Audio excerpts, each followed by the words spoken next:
Diabetes, cancer. रणनीतिक और अग्रणी क्षेत्रों में निर्माण को तेज करना। बायोफार्मा शक्ति मतलब ज्ञान, प्रौद्योगिकी एवं नवाचार के माध्यम से स्वास्थ्य सेवा के लिए रणनीति। भारत का रोग बोझ गैर संक्रामक बीमारियों जैसे कि मधुमेह, कैंसर, ऑटोइम्यून डिसऑर्डर की ओर बढ़ते हुए देखा गया है। किफायती लागत पर गुणवत्ता के साथ दीर्घायु जीवन के लिए जैविक दवाएं महत्वपूर्ण हैं। भारत को एक वैश्विक बायोफार्मा विनिर्माण केंद्र के रूप में विकसित करने के लिए मैं अगले 5 वर्षों में 10,000 करोड़ के परिव्यय के साथ बायोफार्मा शक्ति का प्रस्ताव करती हूं। इससे जैविक और जैव समृद्ध के घरेलू उत्पादन हेतु परिवेश का निर्माण होगा। इस रणनीति में 3 नए राष्ट्रीय बायो फार्मास्यूटिकल शिक्षा एवं अनुसंधान संस्थानों जिसे NIPER और 7 मौजूदा संस्थानों के उन्नयन के साथ बायोफार्मा केंद्रित नेटवर्क शामिल किया जाएगा। इससे 1000 से अधिक मान्यता प्राप्त इंडिया क्लिनिकल ट्रायल साइटों का एक नेटवर्क तैयार होगा। हम वैश्विक मानकों और अनुमोदन समय सीमा को पूरा करने के लिए एक समर्पित वैज्ञानिक समीक्षा संवर्ग और विशेषज्ञों के माध्यम से केंद्रीय औषधि मानक नियंत्रण संगठन को सुदृढ़ बनाने का प्रस्ताव करते हैं। इंडिया सेमीकंडक्टर मिशन 1.0 ने भारत की सेमीकंडक्टर क्षेत्र की क्षमताओं का विस्तार किया है। इससे आगे बढ़ते हुए हम उपकरण और सामग्रियों के उत्पादन, पूर्ण सुसज्जित भारतीय IP डिजाइन तथा आपूर्ति श्रृंखलाओं को मजबूत करने के लिए ISM 2.0 का शुभारंभ करेंगे। हम उद्योग को विकसित करने तथा कुशल जनशक्ति तैयार करने हेतु उद्योग आधारित का भी करेंगे। अप्रैल 2025 में 22,919 करोड़ के परिव्यय के साथ आरंभ की गई इलेक्ट्रॉनिक घटक निर्माण योजना में पहले ही लक्ष्य में दोगुनी निवेश हुआ है। इस तेजी का लाभ उठाने के लिए हम परिव्यय को बढ़ाकर 40,000 करोड़ करने का प्रस्ताव करते हैं।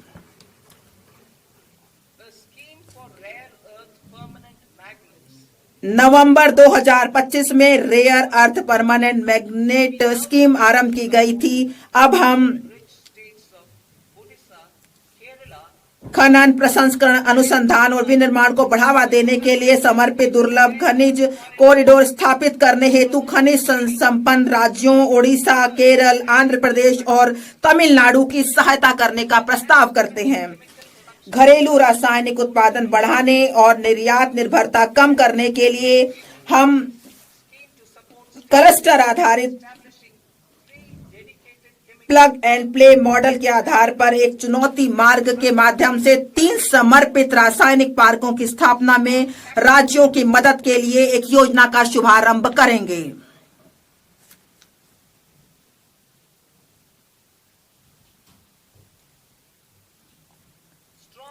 मजबूत पूंजीगत वस्तु सामर्थ्य सभी देश क्षेत्रों में उत्पादकता और गुणवत्ता का निर्धारक है।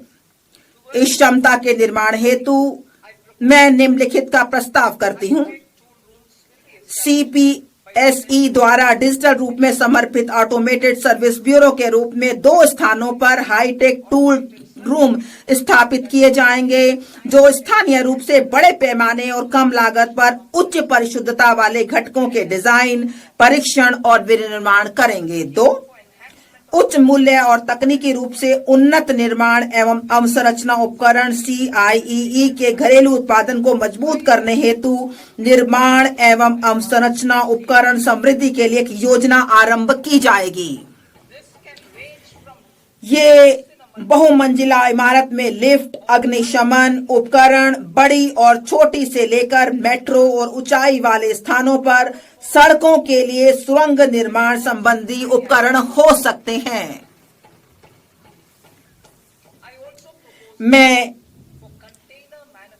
5 वर्ष की अवधि के लिए 10,000 करोड़ के बजटीय आवंटन के साथ वैश्विक प्रतिस्पर्धा कंटेनर विनिर्माण परिवेश तैयार करने हेतु एक कंटेनर निर्माण योजना का भी प्रस्ताव करती हूँ।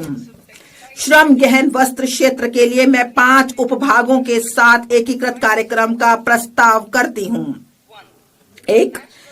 रेशम, ऊन और जूट जैसे प्राकृतिक फाइबर, मानव निर्मित फाइबर और नए युग के फाइबरों में आत्मनिर्भरता हेतु राष्ट्रीय फाइबर योजना। मशीनरी प्रौद्योगिकी यूनियन और सामान्य प्रशिक्षण एवं प्रमाणन केंद्रों के लिए पूंजीगत सहायता के साथ पारंपरिक क्लस्टरों के आधुनिकीकरण के लिए वस्त्र विस्तार एवं रोजगार योजना। 3. मौजूदा योजनाओं को एकीकृत एवं सुदृढ़ करने और बुनकरों एवं कारीगरों के लिए लक्षित सहायता सुनिश्चित करने के लिए राष्ट्रीय हथकरघा एवं हस्तशिल्प कार्यक्रम।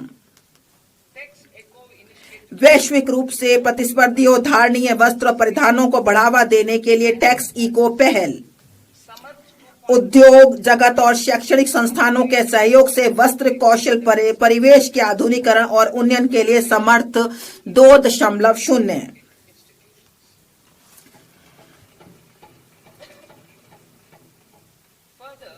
इसके अलावा मैं प्रस्ताव करती हूं कि चुनौती मोड में मेगा टेक्सटाइल पार्क स्थापित किए जाएंगे।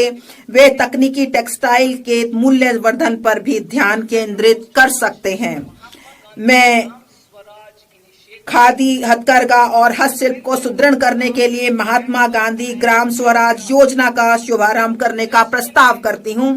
इससे वैश्विक बाजार समृद्धता और ब्रांडिंग में सहायता मिलेगी। यह प्रशिक्षण, कौशल, प्रक्रिया और उत्पादन गुणवत्ता को सुसंगत बनाएगा और सहायता प्रदान करेगा। यह हमारे बुनकरों, ग्रामीण उद्योगों, एक जिला एक उत्पाद पहल और ग्रामीण युवाओं को लाभान्वित करेगा। भारत में उच्च गुणवत्ता वाले खेलकूद के सस्ते सामानों के लिए एक वैश्विक केंद्र के रूप में उभरने की संभावना मौजूद है। मैं उपकरण डिजाइन एवं सामग्री विज्ञान में विनिर्माण, अनुसंधान और नवाचार को बढ़ावा देने हेतु खेलकूद के सामानों के लिए एक समर्पित पहल का प्रस्ताव करती हूं। विरासत के औद्योगिक क्लस्टरों का कायाकल्प। मैं अवसंरचना और प्रौद्योगिकी उन्नयन के माध्यम से उनकी लागत, प्रतिस्पर्धात्मकता और दक्षता में सुधार करने के लिए 200 विरासत के औद्योगिक क्लस्टरों को पुनर्जीवित करने के लिए एक योजना शुरू करने का प्रस्ताव करती हूं। चैंपियंस एसएमई का सृजन और सूक्ष्म उद्यमों को सहायता। एमएसएमई को विकास के एक महत्वपूर्ण इंजन के रूप में मान्यता देते हुए मैं चैंपियंस के रूप में उनके विकास में सहायता के लिए एक त्रिआयामी दृष्टिकोण का प्रस्ताव करती हूँ। इक्विटी सहायता। मैं भविष्य के चैंपियंस तैयार करने के लिए चुनिंदा मानदंडों के आधार पर उद्यमों को प्रोत्साहित करने के लिए एक समर्पित 10,000 करोड़ की एमएसएमई विकास निधि शुरू करने का प्रस्ताव करती हूँ।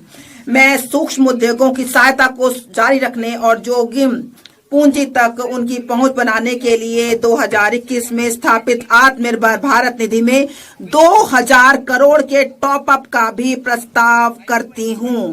इससे छोटे उद्योगों को सहायता मिलेगी। नकदी सहायता। ट्रेड्स के साथ एमएसएमई को 7 लाख करोड़ से अधिक धनराशि उपलब्ध कराई गई है। इसकी पूरी क्षमता का लाभ देने के लिए मैं 4 उपायों का प्रस्ताव करती हूँ। 1. केंद्रीय सार्वजनिक क्षेत्र के उद्यमों द्वारा एमएसएमई से सभी खरीद के लिए ट्रेडर्स को लेन देन निपटान प्लेटफॉर्म के रूप में उपयोग करने का निर्देश करना, जिससे यह अन्य कॉरपोरेट के लिए एक मानक बन सके। 2. ट्रेडर्स प्लेटफॉर्म पर बीजक छूट हेतु सीजीटीएमएसई के माध्यम से ऋण गारंटी सहायता तंत्र शुरू करना। 3. सस्ते और त्वरित वित्त पोषण को प्रोत्साहित करने के लिए एमएसएमई में सरकारी खरीद के बारे में वित्त प्रदाताओं के साथ सूचना साझा करने हेतु जेम को ट्रेडर्स को जोड़ना। 4. ट्रेड्स प्राप्तियों को आस्ती समर्पित प्रतिभूतियों के रूप में शुरू करना, जो एक द्वितीयक बाजार के रूप में सहायता करेगा और नकदी एवं लेन देन के निपटान को बढ़ाएगा। पेशेवर सहायता। सरकार विशेष रूप से टीयर 2 और टीयर 3 कस्बों में कॉरपोरेट मित्रों का एक संवर्ग तैयार करने के लिए अल्पावधि मॉड्यूलर पाठ्यक्रमों और व्यवहारिक टूल्स की डिजाइन करने हेतु ICAI, ICSSI, ICMAI जैसे पेशेवर संस्थानों को सुविधा प्रदान करेगा। यह प्रमाणित अर्ध पेशेवर MSME को किफायती लागत पर अनुपालन अपेक्षाओं को पूरा करने में सहायता करेंगे। पिछले दशक में हमारे सरकार